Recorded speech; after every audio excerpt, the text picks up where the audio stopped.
Estamos de volta, é hora de revisão da hipérbole, mais as atividades de sala. Muito semelhante com a elipse, com alguns detalhes, né? Então, por isso que a gente tem que tomar esses cuidados, mas fazendo as atividades eu acho que vai ficando mais... bem tranquilo. Né, mais e assim, na verdade, a aplicação atividade é aquilo que nós fizemos. É colocar na fórmula, é às vezes tirar da fórmula ou, muitas das vezes, pegar a excentricidade e fazer a transformação. É esse o trabalho. Eu acredito que nós precisamos entender a hipérbole, enxergar a hipérbole e ter em mente as características da hipérbole. Isso mesmo. Isso é o sucesso. Vamos lá, então, é só sucesso, aula 40.2 na tela, olha lá. Então, a gente está nas cônicas na parte 3, né, onde a gente viu agora as definições, os elementos e a nossa hipérbole no seu conjunto total. Então, a hipérbole é um conjunto dos pontos do plano cuja soma das distâncias F1 e F2 é uma constante, né? É uma constante 2A. E claro, né, aí a gente vai vendo que às vezes é 2A, às vezes é 2C, mas claro, aqui ó, a distância entre os vértices é A e A. Então, aqui a gente tem 2A. A distância entre os focos é C e C, então a gente tem 2C. Isso, certo? beleza, certinho. Beleza, beleza. Os elementos então, bora ver. Nos elementos nós temos os F1 e F2, que são os focos da nossa hipérbole. Nós temos os vértices V1 e V2. Nós temos a distância focal, que é a distância que separa os focos. Nós temos no eixo do vértice lá o nosso eixo real. E nós temos o eixo imaginário, que é o eixo paralelo, né? Perpendicular ao eixo real. Isso. E temos também a nossa excentricidade. Isso, lembrando que ser maior que 1, né? Isso, na hipérbole, essa excentricidade sempre é maior do que 1. E aí, claro, são equações, são 4 tipos, tá bom? Então, a gente vai ver reduzida com centro na origem e reduzida com centro qualquer. A diferença tá que aqui na elipse o sinal era de mais, agora o sinal é de menos, né? Se o eixo real tá em x, a gente começa com x ao quadrado. Se o eixo real tá em y, a gente começa com y ao quadrado, tá bom? Perfeito. Vamos fazer um resumão aqui? Olha aqui, aqui a gente tem as definições. E todas as cônicas aí, ó, com exceção da circunferência, né? Mas temos a parábola, que foi estudada nas aulas anteriores aí, a parábola, a elipse e a hipérbole. E aqui a gente consegue verificar a diferença delas no formato, né, no plano cartesiano e também nas equações. Perfeito. Aí aqui um detalhe bem legal a se observar. Percebam que aqui na parte da hipérbole, que foi o tema da aula de hoje, ele mostra de azul, né? Mostra de azul aqui exatamente a construção desse corte, né? Porque a gente fica olhando para o cone e esquece de olhar a estrutura da figura que se forma quando se faz o corte, que é isso que nós estamos estudando, os cortes feitos nos cones, beleza? E as equações, tem todas as equações, aqui ele priorizou também, não é?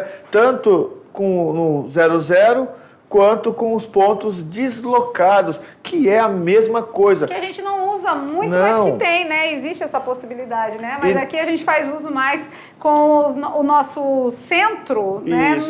Na nossa origem também, né? E a não ser que vocês escolham fazer, por exemplo, um curso na área de exatas, que vai trabalhar isso aqui, que vai deslocar o ponto. Mas tem também, ó, engenharia, desenvolve, estatística, né, engenharia da produção, né, que é um curso que trabalha muito com isso aqui. Só que já tem softwares que fazem essas resoluções para a gente. Por isso que nós não priorizamos a questão de mostrar essa fórmula e nem de pegar a equação reduzida, a geral. Pegamos só a reduzida. Por quê? Porque não tem necessidade. Precisamos entender o que é. E esse resumão aqui está perfeito, com os acréscimos e os toques que vocês darão, não é, lá de detalhes que estavam na aula. Esse mapa mental aqui fica perfeito. Isso mesmo. Perfeito e tudo. Vamos agora às atividades de sala. É com vocês. A gente já volta com as respostas, as correções, tirar as dúvidas, tá bom? Até lá.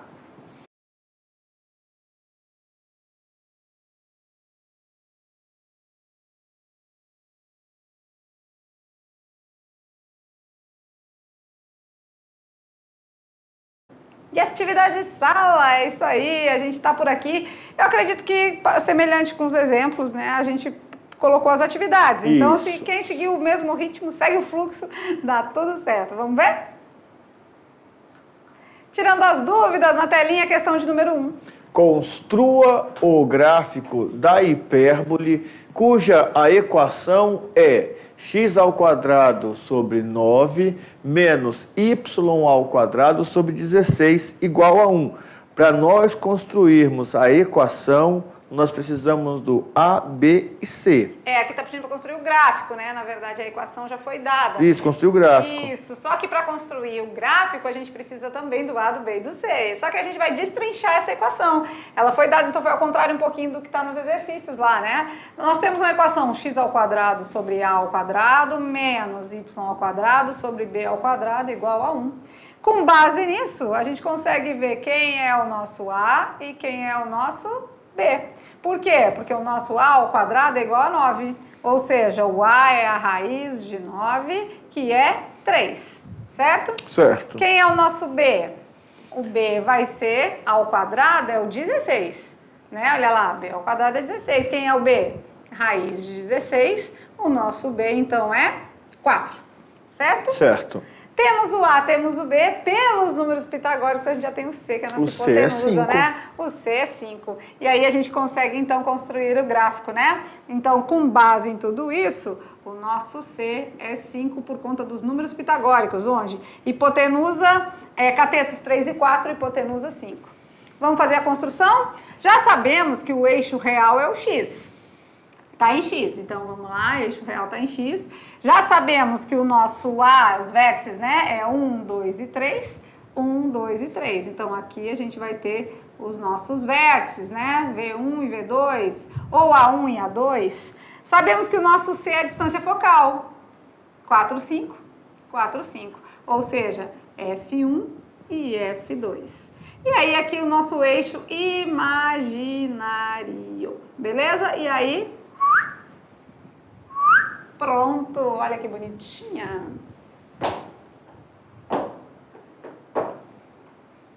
Aí o B não vai colocar em lugar nenhum. O B ele tá no Y, né? Na verdade ele tá no eixo imaginário, mas é 4 para cima, teria o nosso B1, e 4 para baixo, o nosso B2, tá? Mas não há tanta necessidade porque tá no eixo imaginário, mas a gente pode colocar ele aí também. Joinha? Joia. Legal. Muito legal. Questão de número 2, então. Determine a equação da hipérbole abaixo. Agora ele deu o gráfico. Na anterior, nós tínhamos a equação. Queria o gráfico. Agora ele nos deu o gráfico e nos pede a equação. Certo? Beleza, então agora a gente tem aqui, então, o nosso eixo real é agora, nosso eixo real agora está em Y, né? Nosso eixo real agora está em Y, então vai começar com Y², certo? Certo. Então a gente vai começar assim, ó, Y² sobre A² menos X² sobre B² igual a 1. Olha que bacana, né? Quem é o nosso A? O nosso A é a distância focal. Quem é o nosso B? O nosso B... Não, o nosso C é a distância focal, né? Quem é o nosso A? O nosso A é a distância entre os vértices. E claro, aqui a gente já sabe, né? Se a gente tem o A, o nosso A é 3, ó, certo? O nosso A é essa distância entre os vértices, V1 e V2. Quem é o nosso C? O nosso C é a distância entre os focos, que ele já mostrou aqui que é 5, né? 5 para cima, menos 5 para baixo. Então, pelos números pitagóricos, o nosso B vai ser 4. Que legal, a gente já consegue pelos números pitagóricos, geralmente vem nessa pegada aí, tá certo? Beleza. Vamos lá então? Y² sobre o A², quem é o A? 3 ao quadrado, menos X² sobre B², quem é B? 4, igual a 1. Montando a nossa equação, temos Y² sobre 9, menos X² sobre 16, igual a 1. Parece ser a mesma equação anterior, não é? Só trocando o X e o Y. Na verdade sim. Só que agora o nosso eixo real está em X, está em Y. Isso. Olha lá, só mudou. Peguei o papel e girei ao contrário assim. Verdade. Inverti. Isso aí. top Perfeito. das galáxias. E aí, muito legal. conseguiram fazer, não conseguiram, entender, ainda estão meio assim, sei lá, eu acho que não sei. Eu acho que não sei, é boa, né? O que vocês acham aí? Vamos de questão do Enem? Se liga no Enem, a questão de número 3. Olha como é que o Enem cobra, vamos ver? É uma do Enem adaptada, mas é pra gente já ter uma noção assim de como é cobrado. Vamos ver. Uma hipérbole tem equação 9x² menos 16y² igual a 144. As coordenadas dos focos, as coordenadas dos vértices e a excentricidade da hipérbole são. Daí nós temos 5 alternativas. Não vou ler as 5, mas nós vamos tentar decifrar esse tópico aqui dessa questão. Tem um detalhezinho aqui, né, professor Maurício? Se temos isso tudo aqui, a gente já sabe que a nossa equação era igual a 1, não é? Igual a 1. Igual a 1. Então, para ser igual a 1, vou ter que dividir aquele 144 por 144. Isso. Porque para a gente ficar com 9x² menos 16y² igual a 144, para que desse lado, nesse membro dê 1, só se eu dividir ele por ele mesmo, tá? Se eu divido num membro, eu também tenho que dividir nos outros, né? Sim. Então, esse resultado aqui vai dar 1, fechou? Fechou. Beleza. Todo número dividido ele por ele mesmo dá 1. É isso que a gente precisa. Agora vamos de os demais aqui, que claro, vamos precisar simplificar. Né? Beleza. Então, olha lá. Aí a gente vai perceber... Aí o detalhe legal, né, é uma percepção também.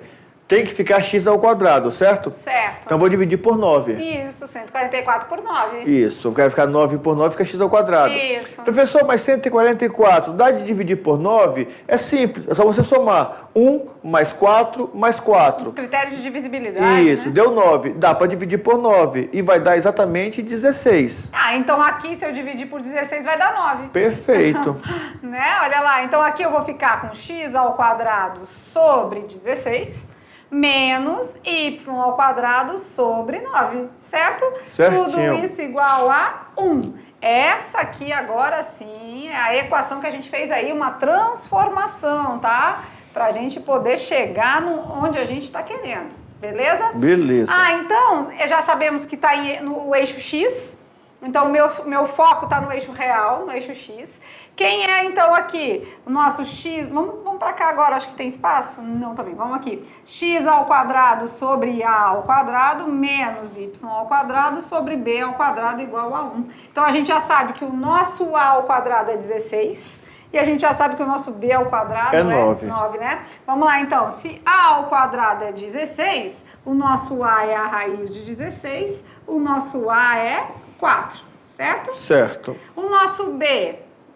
é igual, b² é 9, o nosso b é a raiz de 9, o nosso b é 3. Se o a e o b são 3, já sabemos que pelos números pitagóricos o nosso c é 5, certo? Então, olha que legal. A é 4, b é 3 e o c é 5. Aí, a excentricidade, a gente já pode ver direto a excentricidade, né? O que é a excentricidade mesmo? C sobre a. Quem é o c? Vamos ali ver, o C é 5 e o A é 4. Então, a excentricidade é 5 sobre 4. Sobre 4. Esse aqui não serve, essa não serve, essa não serve. Serve a letra D e a letra E. Um outro detalhe importante a ser destacado. Na hipérbole, a excentricidade é maior do que 1. 4/5 é menor do que 1. Não é uma hipérbole. Então, não era nem a A nem a C. Isso. Essas duas poderiam ser eliminadas só de nós entendermos isso. A teoria. Excentricidade é maior que 1. Então, está fora duas alternativas. Essa questão aqui é uma questão de vestibular. Nós adaptamos aqui, trocamos uns números ali, mas segue o mesmo padrão. E esse padrão é um padrão... É um padrão importante. Agora isso. Vamos lá, né? A gente já sabe que o nosso foco é em C, não é? O nosso A é 4. Se o nosso A é 4, olha aqui, então o nosso A está aqui. 4 é menos 4. E o nosso foco vai ser o C, né? Então, com tudo isso, a gente tira de lição que a nossa resposta alternativa correta é a letra E. Certo? Certinho. Bem legal, né? Olha, a gente fez todo um um estudo da equação. Isso aqui é um pouquinho mais dificilzinho, tá? Já dá um pouco mais de trabalho. Porque para quem não teve a percepção de que a gente tinha que dividir tudo por 144 para do outro lado da equação ficar 1, a nossa equação genérica não é igual a 1. Igual a 1. Né? Então a gente precisava de um no outro membro da igualdade. Só que aí para ter 1 a gente precisou dividir 144 por 144. Aí se fez de num lado da igualdade, tem que fazer do outro. Né? Então a gente precisou fazer esses argumentos aqui para poder chegar no A, no B e no C, que é o que determina aí a nossa função, né? A nossa hipérbole. E aí, para quem está ainda ali se perguntando que equação é essa aqui é a equação geral. Tá? Sim. É a equação desenvolvida. E como que desenvolve, professor? Encontrando o MMC. Aqui do A ao quadrado e do B ao quadrado, no caso do 9 e do 16. Tirei o MMC, deu 144. Dividiu, multiplicou, dividiu. Por isso que ficou com os números simétricos ali. Então deu essa distribuição simétrica. Certo. Essa é a equação geral. A outra é a reduzida. Isso mesmo. Legal, né? Agora a gente conseguiu visualizar aí numa questão de Enem adaptada. Mas ela é adaptada, mas não muda muito, não. A gente se adapta para dentro do conhecimento que vocês estão estudando, tá certo? Perfeito. Vamos de brincando com os números, então. Na telinha, qual era a pergunta mesmo? Tinha uma cara meio estranha lá, né? Ela tinha um negócio... Tá lançado o desafio e a pergunta era: que carro é esse? Tinha alguém brabo aqui, não é? Isso mesmo, o carro é um Fiat Bravo, né? A maioria diz que nem conhece, mas nosso diretor aqui acertou de primeira. Pesquisa aí se é verdade. Saiu de linha, mas é um carro que existiu, ainda tem. Então, tem muitas brincadeiras, muitos desafios de raciocínio lógico que usa emoji, né? Então a gente também tá trazendo nessa pegada aí para vocês. Perfeito.